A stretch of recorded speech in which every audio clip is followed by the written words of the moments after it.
So here we go. The most important instrument in rumba, in Cuban music, is the claves. So depending on what claves you're dealing with, claves, organic instrument, so the wood is not created the same. Let me show you. I already kind of know the sweet spots on this, but let's say I just grab the sticks randomly. I'm gonna make like a little chamber, that little kind of, you could almost fit another clave in here, because I'm making like a little kind of, like, think of it like a sound hole on a guitar or a violin, and that's gonna give it kind of a little bit of a like a reverberation kind of a thing. But you can grab a pair of claves and hit them and you're like, okay, that makes that sound. But this isn't the best combination, right? So this is, I'm just kind of grabbing them, right? I'm moving around making that sound, but I know, since I know these claves, I know that this one sounds better. So a lot of times when they're made out of wood, you kind of want to see which one would be a good, in Cuba they would say female or male, right? So female is the one that gets struck and this is the striker. So then you figure that out. You notice how much louder it is, how different. And I'm also pointing, like pinpointing a specific spot here. I'm trying to hit right in the middle of my hand. I'm trying not to hit here because then the stick wants to do this. So I'm trying to hit right in the middle.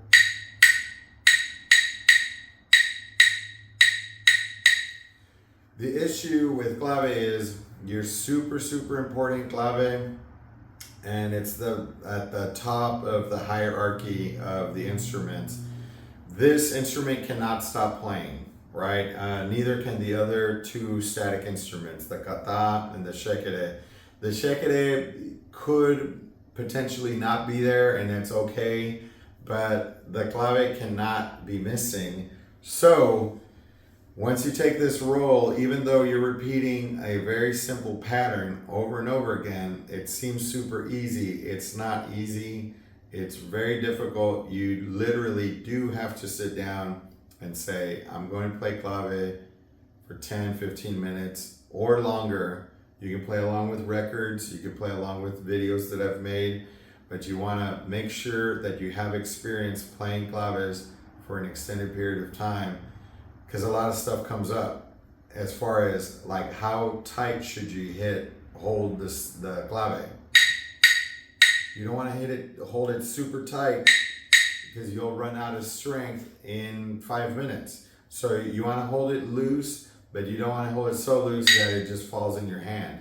You want to make sure that once you got your sound, that you can keep that sound going continuously for 15 minutes. So that's the start, the basics of the clave. So let me go through and give you, the clave we're going to use the most is just what's called the rumba clave.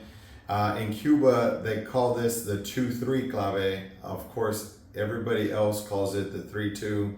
But the reason why it would be 2-3 is because the original clave coming from Africa would have been in 6-8, and that clave would have been this.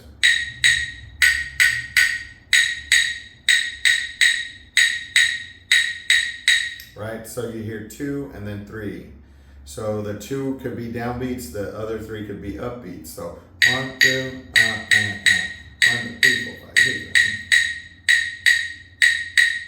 So if you kind of like translate that into 16th notes, it starts sounding like this.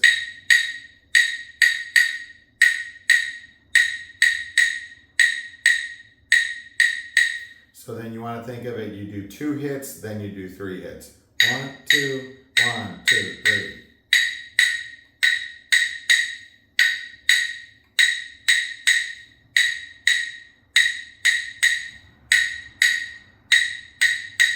That's the rumba clave. We're going to use that for Yambú. We're going to use it for Guaguancó. But I do want to show you that would be both Havana and Matanzas style. So now let me give you into for Yambú. There's a few differences, right? So if we're gonna do a very kind of Matanzas style clave for Yambú, it would be this clave.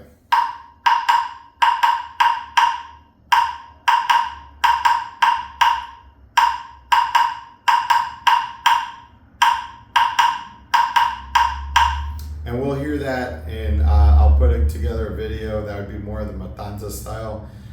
So that has more notes in it. And since it's Yambú, it's not gonna go very fast. So it's Yambú specific clave.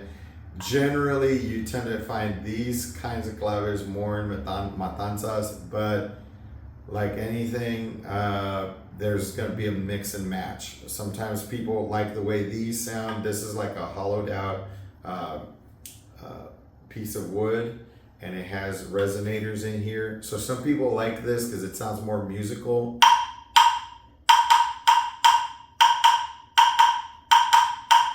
Some people like this, of course, some people don't. It depends, because these are they kind of cut through a little bit more. But this would be the Matanzas Yambú clave. So 1, a 2, a 3, and 4. 1, a 2, a 3, and 4. Right? So Havana style Yambú would be more basically what we call the son clave, and then we would call that 3-2 because it's just this. 1, a 2, and 3, and 4. 1, and a 2, and a 3, and a 4. And a 1, 2, and 3, and 4, and 1, and 2, and 3, and 4. So that would be the Havana style clave for Yambú.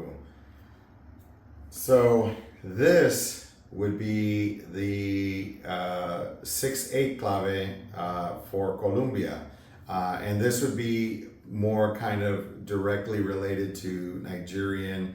Of course, they don't call it clave there, but it would have been a rhythm that would have stuck from going way back to Africa. So that would be this rhythm.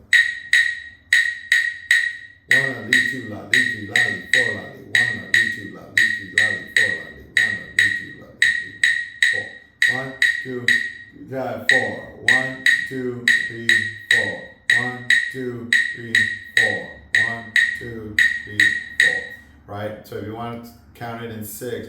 1, 2, 3, and 4, and 5, and 6. 1, 2, 3, and 4, and 5, and 6. 1, 2, and 5, and 6. 1, 2, 3, and 4, and 5, and 6. And so you notice what I was saying is 2 downbeats, 3 upbeats, and that's why we think of it as 2 and then 3. So 2 are similar because they're down, 3 are similar because they're up, right? So down, down, up, up, up, down, down, up, up, up. 1, 2, 3, 4, 5, and 6, and 1, 2, 3, and 4, and 5, and 6. 1, 2, 3, and 4, and 5, and 6. 1, 2, 3, and 4, and 5, and 6. 1, 2, la, 3, la, 4, la, 1, 2, la, 3, la, 4, la, 1, 2, la, 4, la, 1, 2, la, 3, la, 4, la. So that's the clave. Most of son is directly related to clave. And of course, salsa music is related to clave. It's a very Cuban concept. The claves themselves, the legend goes that the reason why they're called claves is because there used to be in the ships where rumba was created, there used to be these things called clavijas, which were like nails that were in the ships, and if they came loose or they didn't need them anymore, they could pull them out. And I think they were made out of like some pretty hard wood, like this is pretty hard. So then they could tap them together. And you can hear it, you know, if you're out on the ship by a port or something, You need something that'll cut through. So when people start improvising, and back then what they were doing on the ships, they were improvising on boxes, which are called cajones. And so in order to be able to cut through, if everybody's improvising, you need to have some sort of a tethering point, some sort of an anchoring point that people are still kind of revolving around, right? So that's what the clave is. So it's a central part in Cuban music, central part in salsa, but yeah, so very important instrument.